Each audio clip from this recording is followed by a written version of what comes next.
Hey, what's up guys? Kane here with XBLA fans, and I'm going to be giving you a quick taste of Flipping Death.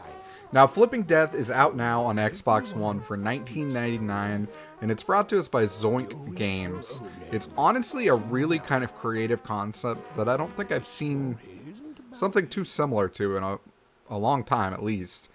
So what we're going to have is we've got this world here. It's kind of got like this kind of pop-up art style, where the entire thing just looks like, almost one of those, like, childhood pop-up cards that just appears. So it's a really unique kind of looking thing. And the game's big draw is kind of the humor aspects to it. So you're going to see a lot of that in this video. And I know that, like, it may not hit for everyone, but for the most part, everything I've seen so far in this game has actually been pretty solid. I've genuinely been enjoying it. So it's one of those games that actually seems to know what it's doing when it comes to humor. It kind of seems to hit with it more than not. So this is our main character here, and you're going to see that she not only gets fired from her job, but unfortunately she's going to eventually die, and she's going to end up becoming the temp for Death himself. And when you become the temp for Death himself, you end up gaining all the powers of Death. But not only do you have the powers of Death, you've kind of got his responsibilities. So you're going to be kind of wandering around this kind of puzzle environment, kind of solving problems for the various ghosts in the world. So Death is ecstatic. Death's never gotten a break. So he's excited. He's like just ready to pass on his task to you. And you're going to go around and you're going to, kind of platform a little bit. You're going to solve puzzles. And you're going to progress throughout the worlds, and you're going to kind of,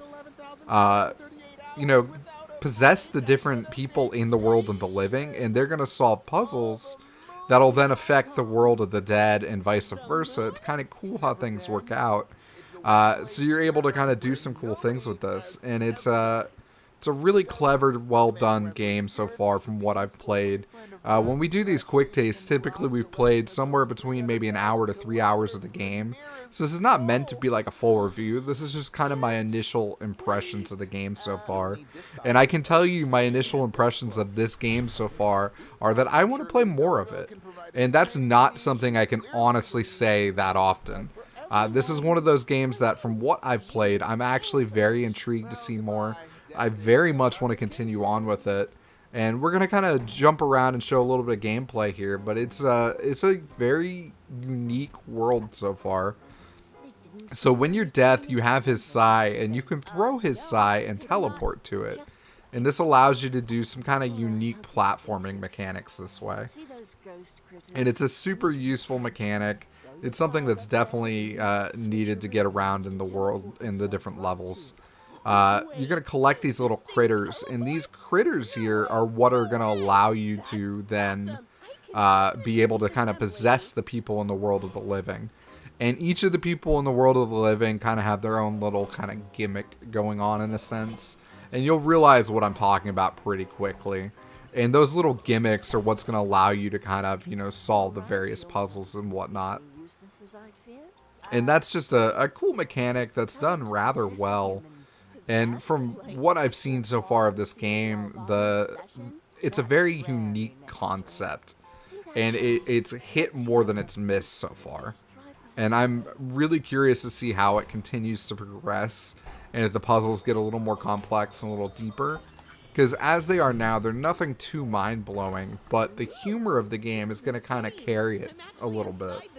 So if you find these type of games actually humorous, it's definitely something you should take a look at. Now that we've possessed this guy, we're going to be able to take over and control him, as well as hear his thoughts, which are a little depressing at times. Yeah, right. Like I'd tell a voice in my head that. Nice try, telepathic ice cream cone. Yeah, he's not exactly the brightest. But, I mean, the world has a good bit of personality. Each of the characters kind of have their own little thing going on. And it's kind of cool. As you move him around in this world, it'll basically reverse move him around in the other world. So, if you move left in this world, you're going to be moving right in the other world and vice versa. You can run around, you can slap a cop with an ice cream cone. I bet that's not something you expected to be able to do in a video game anytime soon. So there's just some cool things going on. Obviously, you can kind of travel around. If I had flipped back to the world of the dead there, you would have been higher up than I am now. I'm pretty sure I got murdered. And I remember getting what we've got to do is we're going to figure out what happened to this woman. We're going to have to try to help all the different ghost people in the world of the dead. And we're going to help them rest in peace. And you do that through just possessing the living and solving some fairly basic puzzles for the most part. Go find my killer, Ten. So we're going to have to figure out who killed her. I think I know exactly who killed her, even though I haven't played that much of the game. But I'll leave that for you guys. It doesn't exactly hide it that much. It's a pretty obvious one. So you're going to get these kind of missions, and you'll continue to get other missions as you go through the game. Like here, we're going to go talk to the guy with the boat, and the ship captain's going to have a pretty interesting name for his boat. Let's just put it that way. He's not exactly the brightest by any means. Myself I did. After me mistress, who, incidentally, I absolutely did not want my wife to know about.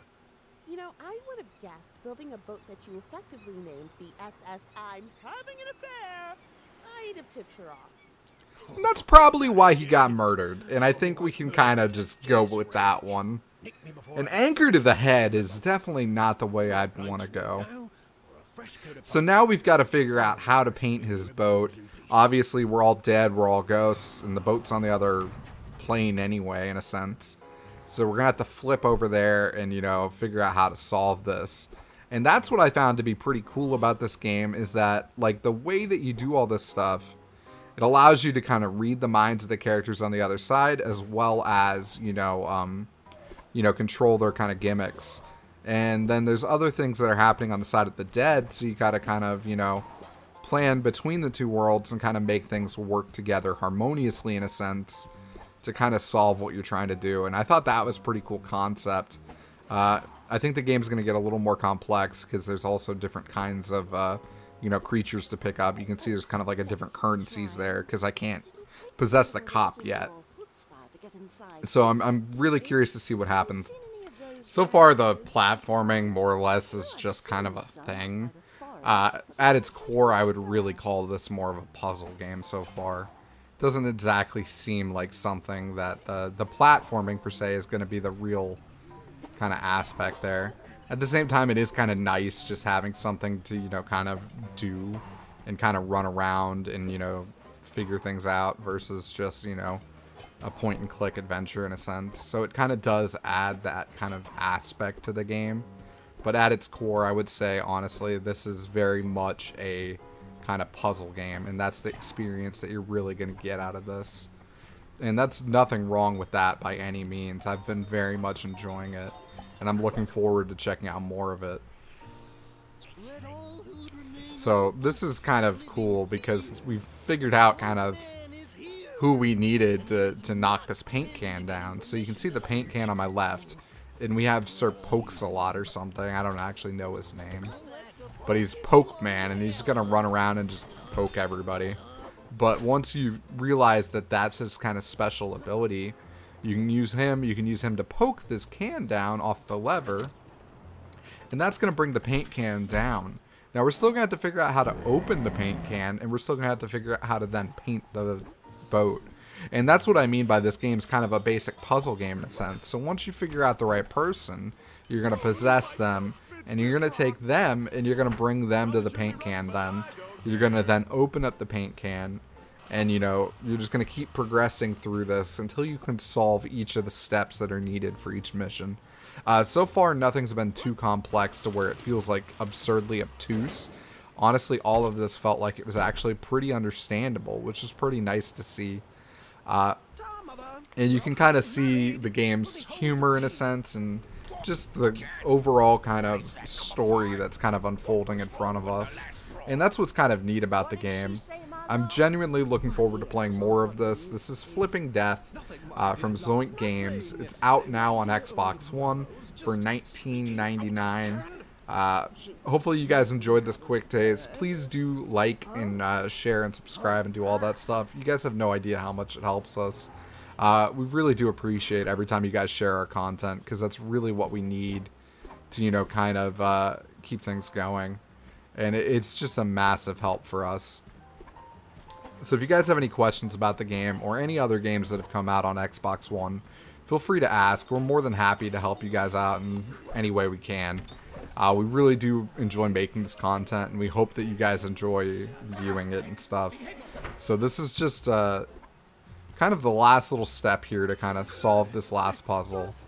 And I don't know, I just found this kind of funny. Like, as dumb as it sounds, like there were a lot of different options for, you know, how would we paint the boat. I thought maybe the ice cream cone kid would rub his ice cream cone on there. But no, you really wanted the guy who was munching on a not a popsicle, but a lollipop. And that's why they even painted the lollipop, to kind of give you that hint. And I just thought that was kind of neat. But anyways, guys, thank you so much. I really do appreciate all of you, and later. But let an old ghostly